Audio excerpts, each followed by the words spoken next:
Why is Dune hard to read? If you watch reviews on YouTube, you'll find many who struggle to understand the book, and others who even find it boring. And on book forums, you'll see countless examples of people overwhelmed by the book. Whether from first-time readers or seasoned Dune veterans, you'll hear the refrain: Dune is difficult to get into, Dune is dense, Dune is hard to read. And those who say so aren't alone.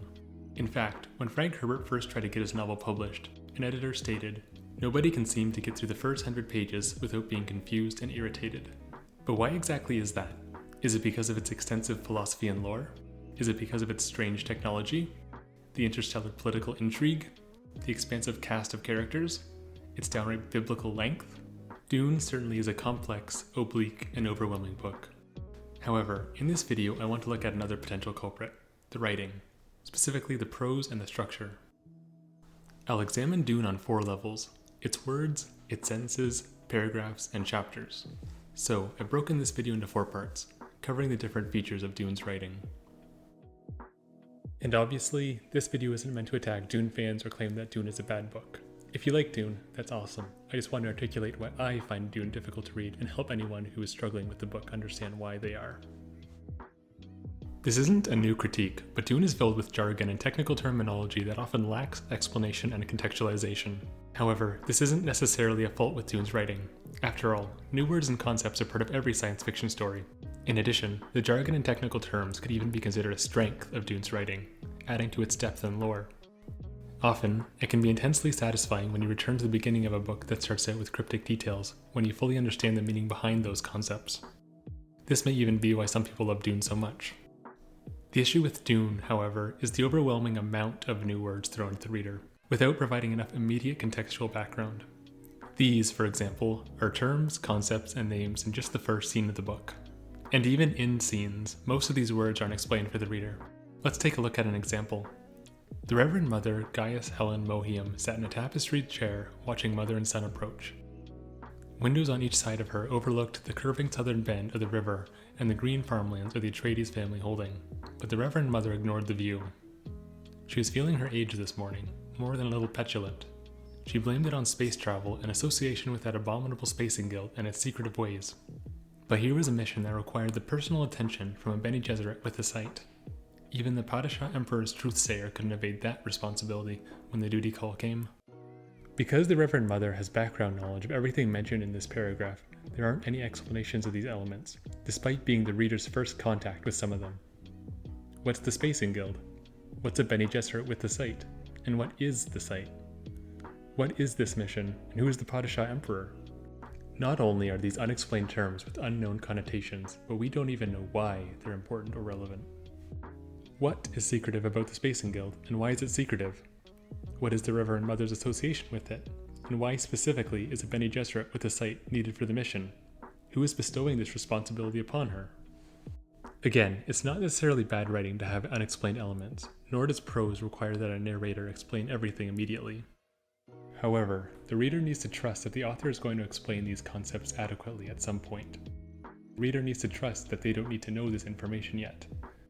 The reader also needs to trust that the payoff is going to be worth the careful reading that this type of writing requires. The author, though, needs to be careful about not overusing jargon, and the author needs to provide enough details so that the reader does not feel lost or overwhelmed. Otherwise, the effect is something like reading Lewis Carroll's Jabberwocky. Given that, let's return to the Dune example. In this paragraph is a character who's referred to in several different ways. We're introduced to the Spacing Guild and its clandestine nature, and some sort of mission or duty. None of this is explained until much later in the book, meaning that the reader is intentionally confused. Whether this is good writing is a matter of opinion, but ask yourself, in this passage, do you feel as though there's enough immediate clarity in the prose to justify the ambiguity, especially for a first-time reader, or does this feel like reading the Jabberwocky? I know what it feels like to me. I'll include a few more examples, which I won't read out, but rather allow you to pause the video and read yourself. And this issue of overindulging in unexplained terms is compounded by the next issue within the writing, which is a lack of sentence-to-sentence continuity. In the sense of style, Steven Pinker writes, "Whenever a sentence comes after another, readers need to see the connection between them." In this section, I'm going to examine sentence-to-sentence continuity in Dune, and whether the prose effectively connects ideas within paragraphs. Let's look again at our example, breaking down what the paragraph actually says. The Reverend Mother sits and watches Paul and his mother approach. There's setting detail. The Reverend Mother feels old and weary. The text gives possible reasons why she might feel this way.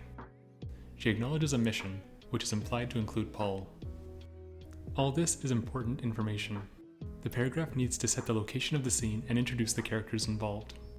The setting detail describes the scene and even creates a contrast between Caladan and the barren desert to follow, which is great. The paragraph doesn't need to discuss the Reverend Mother's feelings, but those details help establish her character. Introducing the Spacing Guild and the political intrigue needs to be done somewhere, since it'll be an important element within the plot, so it's logical to include it early on in the book. However, this paragraph doesn't feel correctly structured. As Pinker says, even if every sentence is crisp, lucid, and well-formed, a succession of sentences that lack connection can feel choppy, disjointed, unfocused. In a word, incoherent. Isolated, each sentence is grammatical and conveys important information, but in a sequence, the sentences bounce from one idea to the next. Because so many topics are being introduced, you need to mentally reset after each one to digest what is being said. If the Reverend Mother is watching Paul and his mother approach, why do we switch to details of the Atreides family holding? Why is the detail mentioned here if the Reverend Mother is ignoring it? And why then switch to her stress and her speculations on the reasons for it, which aren't at all related to Paul and his mother? And finally, what triggers the focus back to the mission, and why are the Reverend Mother's titles mentioned? This is a huge issue within Dune. Rather than feeling like a chain of actions and thoughts that pull your imagination deeper into the story, sentences often feel like individual links laying on the ground that you need to pick up and put back together. And when a lack of continuity is added to the technical terms and jargon that we examined in the previous section, another layer of impenetrability is added to the prose. Another barrier to Dune's readability is how sentences themselves are often written. So far, individual sentences have been easy enough to read. However, Dune has persistent issues with overly complex sentences in which the subject and verb can get lost. In his book Style, Joseph Williams describes the experience of reading these sentences by saying, "If you delay or muddy the subject-verb connection, your reader may have to hesitate, backtrack, or reread looking for it." For an example, pause the video and read this sentence. Upon first reading, you probably thought that the subject was people, and the verb was could want. However, when you got to struck him with you were forced to retreat to the beginning of the sentence and try again. This is because the subject is actually the realization that, and the verb is struck. Many of Dune's sentences are like this. The subject is overcomplicated or lost in a jumble of trailing description, and by the time the verb appears, you need to backtrack to remember what the point of the sentence is. Here's another example. Again, pause the video to read. The subject was probably hard to pick out, but once you got to caught, you probably thought it was the main verb.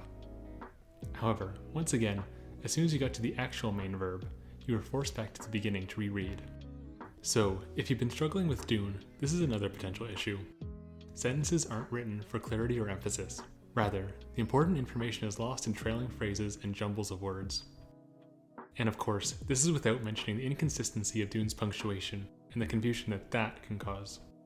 When stacked on top of the other issues that I've covered so far in this video, the often unexplained terms and the lack of continuity in the prose, these elements build a barrier to our understanding. All this, of course, can be forgiven if the story is interesting and keeps the audience engaged. So, I want to examine Dune's chapters to see whether they do. Let's look at what happens in each scene leading up to Paul's move to Arrakis. The book begins with a description of Paul in his room. Jessica and the Reverend Mother approach and have a cryptic conversation, which Paul listens to. After they leave, Paul wonders about the conversation and tries to distract himself from feeling anxious about the move to Arrakis. To begin the second scene, there's a short description of a room in Castle Caladan. The Reverend Mother, Paul, and Jessica speak together. Paul passes the Gom Jabber test. The Reverend Mother and Paul have a conversation. For scene 3, there's a short description that sets the scene as being in a room, though we don't know where. The Baron, the Baron's nephew, and Peter have an extended conversation. The next scene is set in a room in Castle Caladan. There's a conversation between Jessica, the Reverend Mother, and Paul. Scene 5 starts with a description of a training room in Castle Caladan.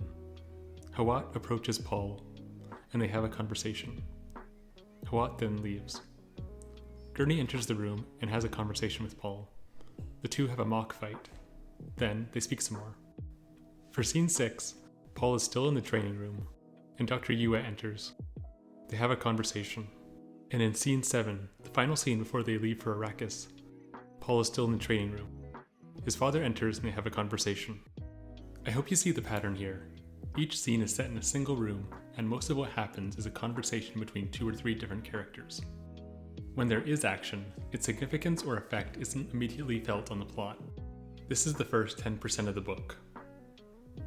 If you're still wondering why people have a difficult time getting into Dune, this is another reason. Scenes repeat their structures over and over again. People sit in rooms and talk. So, those are my thoughts on the topic. Dune is hard to read because the chapters are repetitive in structure, over-relying on extended conversations. Dune is hard to read because, in paragraphs, sentences often don't flow together logically. In addition, Dune is hard to read because its sentences contain overcomplicated syntax. And, finally, Dune is hard to read because the individual words are often unexplained or completely new to the reader.